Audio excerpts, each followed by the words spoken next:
Welcome back to the channel, welcome back to our new video. আশা করি সকলে ভালো আছো, সুস্থ আছো। আমরাও ভালো আছি, সুস্থ আছি। চলো আবারও সেই ম্যান্ডি স্যান্ডিকে নিয়েই আমাদের কিছু বক্তব্য আমরা এখানে বলতে আসলাম বা পেশ করতে আসলাম ভিউয়ার্সদের সামনে। চলো তাহলে স্টার্ট করা যাক। ম্যান্ডি তো লোক দেখানো এত কিছু করছে আর জিজ্ঞাসাও করেছে যে ওকে নিয়ে যারা কথা বলছে তাদের কোন কোন জায়গায় ব্যথা হচ্ছে, তা সেটার জন্য ভিডিওটা করতে আসা। আসলে ব্যথাটা আমাদের হচ্ছে না, ব্যথাটা তোর হচ্ছে। আজ থেকে 1-1.5 বছর আগেও তোর ব্যথা হয়েছিল, তখন ওই হুলকে দরকার পড়েছিল, আর এখনো লোককে দেখানোর জন্য, হুলকে দেখানোর জন্য তোর নতুন করে আবার ব্যথা হচ্ছে। কারণ যে বরকে ভালোবাসবে বা যাদের বন্ডিং খুব স্ট্রং হবে তাদের সোশ্যাল মিডিয়াতে এসে দেখাতে হয় না বরকে জড়িয়ে ধরে কোয়ালিটি টাইম স্পেন্ড করে বা রোমান্টিক হয়ে, তুই যেগুলো বললি ভিডিওতে, তারা আলাদাভাবে অফ ক্যামেরাও সেগুলো করতে পারে। রাস্তাঘাটে বেরিয়েও গায়ে পড়ে না যাদের সত্যি সত্যি বন্ডিং থাকে। যে প্রথমে তো তুই এমন ভাবে শুরু করলি ভিডিওটা যেন কন্ট্রোভার্সি ক্রিয়েটাররা একটা জায়গায় বসে গালে হাত দিয়ে চিন্তা ভাবনা করে কন্ট্রোভার্সি করে। তুই একজন ব্লগার, আর এখন অনেক বড় ব্লগার, সেটা কি করে নোংরামি ছড়িয়ে ছড়িয়ে। প্রথম ব্লগও তোর দেখেছি আর এখনো দেখছি। তুই বলবি, তুই যে এত কথা বলে গেলি, প্রথম ব্লগে যখন নতুন শুরু করেছিলি তুই তোর বরের বাইকে ঘুরতিস, তুই বরকে নিয়ে বাজারে যেতিস। তুই এখন যেটা করছিস মাঝখানে 1 বছর যে নোংরামিটা ছড়িয়েছিলি সোশ্যাল মিডিয়ায়, সেটা তোরা দেখিয়েছিস বলেই কন্ট্রোভার্সি ক্রিয়েটাররা সেখান থেকে কন্টেন্ট পেয়েছে। আবারও সেই জিনিসগুলো তুই করছিস। তা সেখানে কাকে তুই ঠুকলি বেশি করে? শিল্পীকে, তাই তো? ও কেন বলেছে এতদিন কন্ট্রোভার্সি থেকে দূরে ছিল? সেটা নিশ্চয়ই ওর কোনো প্রবলেম ছিল, তাই ও কালকের ওর ভিডিও দেখেছি। ও তোকে কেন বলেছে বলতো? যে আবার ওই ভাইয়ের ভাইকে সাপোর্ট করতো, তো ওর ব্যাপারগুলো দেখে ও বলেছে। সেখানে তুই বলছিস না যে আমাকে ডাক্তার দেখানো, আমাকে অ্যাস্ট্রোলজার দেখানো। তা শোন, সেই হিসেবেই তো বলা যে তোর বরের মতো মানুষ হয় না, কুড়ে অকর্মণ্য, ঠিক আছে, কিন্তু ও যে তোকে সাপোর্ট করেছে এরকম অনেক বরেরাই করে না। তারপরে কথায় কথায় বলছিস আমার পর আমাকে 8,000 টাকা সংসারে দেয় কোথার থেকে? সেই চ্যানেল থেকে। সেই চ্যানেলটা যে নষ্ট হয়ে গেছে, প্রতিটা মানুষ, আমরা কন্টেন্ট ক্রিয়েটাররা, ভিউয়ার্সরা জিজ্ঞাসা করছি, তার কোনো রিপ্লাই নেই যে চ্যানেলে কি হলো না কোথা থেকে দিচ্ছে, পরের মাসে কোথা থেকে দেবে। কেন চ্যানেলটা ঠিক করাতে পারিসনি? কারণ যাদের সাথে তোদের মেন বন্ধুত্ব ছিল, যারা তোদের চ্যানেলটা ঠিক করে দিয়েছিল, তাদের সাথে তোরা বেইমানি করেছিস। যেহেতু তাদেরকে নিয়ে যে কথা বলতো তাকে ডেকে তুই নিজের সলিউশন বার করতে গেছিলিস, তাতে তাদের মনে হয়েছে যে তুই বেইমানি করেছিস। আমাদের মনে হচ্ছে না, সেটা তাদের ম্যাটার। সেই কারণে তাদের কাছ থেকে তুই হেল্প নিতে পারছিস না। এমন কেউ নেই যে তোকে হেল্প করবে। কেন বলতো? তোর দম্ভের জন্য। তুই যখনই ঠিক হয়ে যায় সবকিছু, তখন তুই দম্ভ দেখাস। সেই কারণে তোর বরের চ্যানেলকে ফেরত দিতে পারছিস না। তোর ব্লগ চ্যানেলে কাদের জন্য উঠেছিস সেটা একবারও ভাবলি না? যে এই ভিউয়ার্সদের জন্যই। তারা না দেখলে তোর মধ্যে কি কোয়ালিটি আছে? শুধু খাবো, ঘুমাবো আর পটি, এই কথা ছাড়া আর কোনো কোয়ালিটি আছে? আমরা তো তাও পটি বলছি, তুই এমন ভাবে কথাগুলোকে প্রেজেন্ট করিস যে কোনো মানুষ, ভিউয়ার্সরাও লিখছে তুই কি জঘন্য ভাষা ইউজ করে ব্লগের মধ্যে। যে খাওয়া দাওয়া দেখাচ্ছিস, বড় বড় মাছ এমনি কেউ খায় না, তুই দেখাবি আর কেউ বললে পরে তুই নিতে পারিস না। তোর এতটাই দম্ভ হয়ে গেছে, তুই ভিউয়ার্সদের কি বলছিস? পাবলিক, তোমরা পাবলিক, যারা দেখবে দেখবে, না দেখবে না দেখবে, আনসাবস্ক্রাইব করে দাও। তা কেন? তারা দেখেছে বলেই উঠেছিস। তুই যদি সত্যিকারের শুধরানোর জন্য সব করতিস না, ওই যে বলিস না যে রোজ তো ব্রাশও করি, ব্রাশ করা দেখানো হয় না, ভিউয়ার্সকে লিখেছিস একজনকে, যে তাহলে কি আমি ব্রাশ করি না? সত্যিকারের ভদ্র হওয়ার ইচ্ছা হলে যারা ব্লগার হয় সবটা গুছিয়ে করতিস, নিজেকে নতুন করে চেঞ্জ করে আবার প্রেজেন্ট করতিস ভিডিওর সামনে। লোকের কাছে এই ভিউয়ার্সদের সাথে, ক্রিয়েটারদের সাথে তর্ক করতে বসতিস না যে তোকে নিয়ে কেন খুঁত ধরা হচ্ছে। ব্রাহ্মণ ঘরের বউ পুজো করা কিন্তু তুই অনেক যুগ ছেড়ে দিয়েছিস দেখানো। সেখানে বলাতে তুই বলে দিলি যে তোর পিরিয়ডস হয়েছে, তাও উচ্চারণটা ঠিক মতো করতে পারিস না। কোন মানুষটা ব্লগে এসে একদম খুলে বলে দেয় যে আমার এই হয়েছে? অনেকে এরকম বলে যে মেয়েদের যে অসুবিধাটা হয় সেটা হয়েছে, তাই দিতে পারছি না পুজোটা। তোর কি সারা বছর, সারা মাস ধরে থাকে যে তুই কোনোদিনই পুজো দেখাস না? একটা ব্রাহ্মণ ঘরের বউ পুজো আশা করা দেখাস না, সেগুলো বলতে গেলে রান্নাঘরটাও কিন্তু সেখানে মা শারদাময়ী বাস করেন। অনেক বাড়িতে দেখবি, ব্রাহ্মণ বাড়িতে বিশেষ করে বা বাঙালি ঘরে মা শারদাময়ীর ফটো লাগানো থাকে। সে থাকলে সংসারে তোর অভাব থাকবে না। আজকে যে ভিউয়ার্সদের জন্য, যে লক্ষ্মী ভিউয়ার্স, তাদের জন্য উঠেছিস, তারা কটা কথা বলে তোর দম্ভ দেখে হয়ে আসে। তুই সেখানে কি করিস? পুরো বাসি কাপড়ে সব সেরে নিয়ে চান করে এসে আগে খেতে বসে যাস। আগের দিন মটন হয়েছে, তুই ব্রাহ্মণ বাড়ির বউ হয়ে সিঁদুর না পরে কি হিসেবে গিলতে বসে গেছিস? সেগুলো বলা তো কি বলছো, ব্রাহ্মণ বাড়ির বউ হয়ে আমি বৃষ্টিতে বেরোনো নিয়ে তো কেউ বলেনি। অনেকে চাকরিও করছে ব্রাহ্মণ ঘরের বউ হয়ে। শুধু ব্রাহ্মণ ঘরে কেন, আমরা এখন যে বিয়ে থাকার পর আমার মা তো আমাকে শিখিয়েছে, তাছাড়া যখন বিয়ের আগেও আমি যখন ছিলাম বাড়িতে, আমিও কোনোদিন বাসি কাপড়ে রান্নাঘরে ঢুকতাম না, কিচেনে ঢুকতাম না। আমাদের বাড়িতেও নিয়ম আছে, বাসি কাপড়ে রান্না বান্না করতে মানা করা হয়। আমার মাকে আমি ছোটোর থেকে দেখে এসেছি। তা যেটা দেখবে মানুষ সেটাই তো শিখবে। তোর মেয়েকে শেখানো নিয়ে তুই এত কথা বলছিস, তোকে এইসব দেখে বলে তো তোর মেয়ে মানুষ হচ্ছে না, সেগুলো বললে গায়ে লাগবে। শোন, আমিও ব্রাহ্মণবাড়ির মেয়ে, কায়স্থ বাড়ির বউ হয়েছি, কিন্তু এই যে নির্জলা থেকে হয়তো উপোস কাপাসে শিবরাত্রি হ্যানত্যানে সবাই নির্জলা উপোস থাকে, তো আমরা কিন্তু প্রথম থেকে নির্জলা উপোস করেই পুজো দিই। আমার শ্বশুরবাড়িতে মা কালীর মন্দির আছে, আর আমার বাপের বাড়িতে নারায়ণ শিলা নিয়ে পুরোহিতরা ঢুকতো পুজো করতে।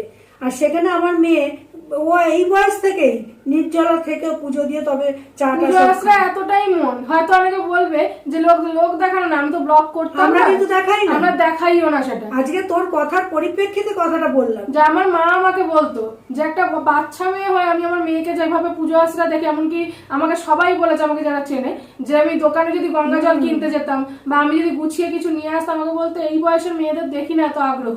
সত্যি ভালো লাগলো। যে হয়তো এরপরে বলবে মেয়ে বিয়ে হয়েছে এখানে এসে তোমার সাথে বসে পড়ছো, বেড়াতে এসছে তো এখানে, আর চাকরি পেয়েছে, চাকরি সূত্রে শ্বশুরবাড়ির থেকে রাজি হয়েছে, এসে জয়েন করবে, তা 1-1.5 মাস এখানে আছে, তাই মাকে সাপোর্ট করতে বসেছে। এটা কোনো অন্যায়। এখানে আমি হয়তো গালাগালিও দিচ্ছে না, কিচ্ছু না, ভিউয়ার্সরা বা ক্রিয়েটররা জ্ঞান দিচ্ছে, হয়তো একজনের মতো আরেকজন হয় না, বা একজন যেমন তার মতো হয় না, কিছুটা তো করতে হয়। তুই একটা ঘরের বউ, এটা তো মানতে হবে যে একটা ঘরের তুই বউ। হয়তো বলবে মার পাশে বসে অত বড় মেয়েটা তুই, ও দিদির মতো বলে তুই বলতেই যে আমার থেকে আমার যেহেতু বড় দিদির বয়স, নিজেই বলে 30-31 বছর বয়স, তাই জন্যই বলছি যে একটা ঘরের বউ তো যতই আমরা যা করি, যেহেতু মডার্ন মেয়েদেরকেও দেখতে গেলে মডার্ন মেয়েরা যারা জব করছে, সংসার সামলাচ্ছে, তারাও কিন্তু সবটা গুছিয়ে করেই। এই যে তোর মেয়েকে দিয়ে বলেছে বলে তোর গায়ে লাগলো যে মেয়েটার ভবিষ্যৎ, ঠিকই তো বলেছে। 1 বছর আগে তোর কারণে তোর মেয়েটাকে নিয়ে আজ এখান থেকে ওখান থেকে মারুর বাড়ি, সেখানে গিয়ে স্কুলে ভর্তি করলি তোর নিজের স্বার্থে, যে মেয়ে এদিক ওদিক থাকলে আমি হুলের সঙ্গে ঘুরে বেড়াতে পারবো।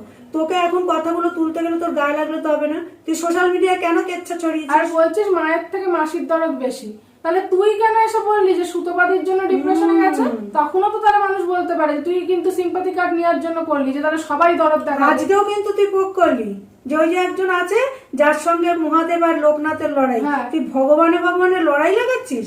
কোথাকার হরিদাসী পাল?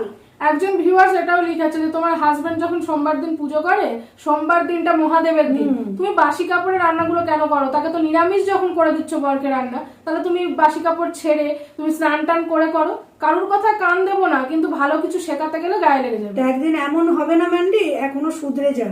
ভিউয়ার্সরা যদি তোকে পুরোপুরি তোকে রিপোর্ট মারে, তোর আনসাবস্ক্রাইব করে, তুই এই ইনকামটা কোথা থেকে পাবি? তোকে আর কারোর কথা শুনতে হবে না, অ্যাটলিস্ট ভিউয়ার্সদের দেওয়া পরামর্শগুলো শুনতে হয়, কারণ তারা কিন্তু আমাদের প্রকৃত ভিউয়ার্স, তারা রোজ আমাদেরকে দেখছে, তাদের জন্যই আমাদের চ্যানেল, না থাকলে নেই। এই যে বললি আমরা হাজবেন্ড ওয়াইফ কাপল, আমরা লাইফ মানে একটা টাইম স্পেন্ড করব, আমরা ঘুরে বেড়াবো, তাতে তোমাদের কেন জ্বলছে? কারোর জ্বলে না। তুই জিনিসগুলো ন্যাকামো করছিস, দেখাচ্ছিস কেন? লোক শোন, যাদের মধ্যে বন্ডিং থাকে বা সত্যিকারের যদি ভালোবাসা থাকে, দেখাতে হয় না। সবটা দেখাবি কেন?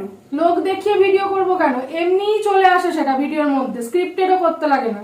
বর এসে কথা বলবে, বউয়ের সাথে আড্ডা আড্ডি, সবটা এমনি হয়ে যায়। কারণ ভিউয়ার্সরা দেখতে পাচ্ছে তোর বর কিন্তু তোকে হয়তো বললি না আমাকে কাউন্সিলিং করিয়েছে, অ্যাস্ট্রোলজার দেখিয়েছে, মানসিক ডাক্তার দেখিয়েছে, সব করে এনে তোকে কেন রেখেছে? তোকে আরেকবার সুযোগ দিয়েছে।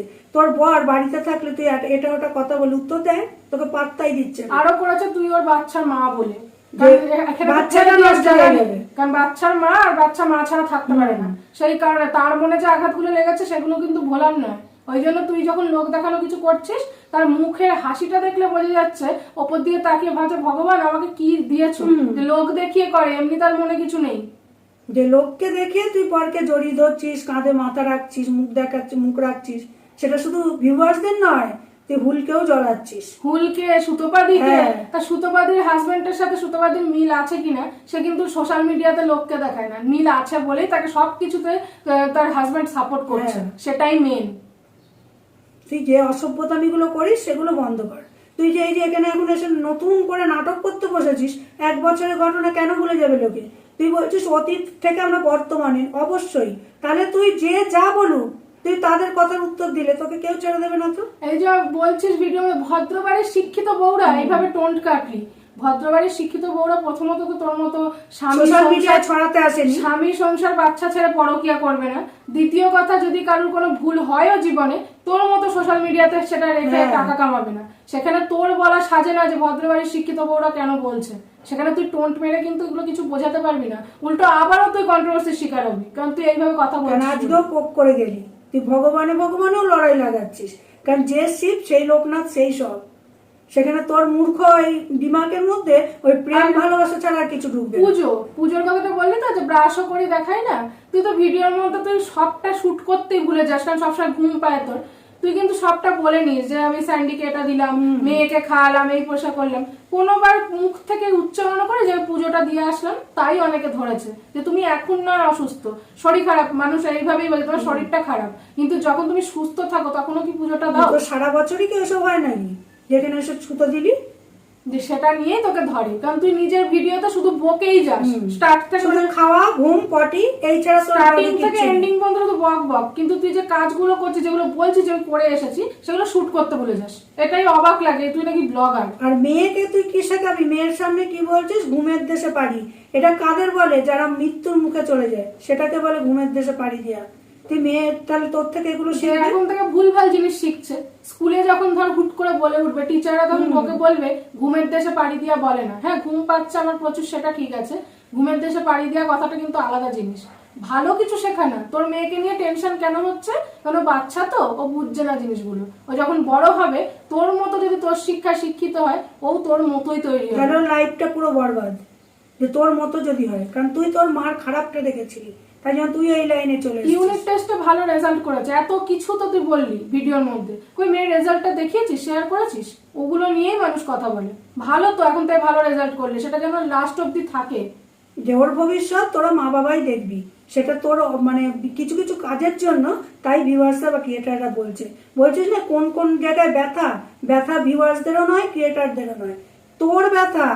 তোর কোন কোন জায়গায় ব্যথা হচ্ছে সেটা তুই প্রকাশ করতে পারছিস না। ওই জন্য তুই একদিন এটাও বললি, অনেকের কাঁদলে চোখ ফোলে, অনেকের ঘুমালে চোখ ফোলে, আর ফোন ঘাটলে। তুই কাঁদার কথাটা যে বললি, কেউ তোকে জিজ্ঞাসা করেছিল যে কেঁদেছিস কিনা, তুই কিন্তু উচ্চারণ করলি। তাহলে তুই ইনডাইরেক্টলি খোঁচাটা মেরে যাচ্ছিস, আর যখন কেউ বলছে তখন গায়ে লেগে যাচ্ছে। আর এখন কি বললি?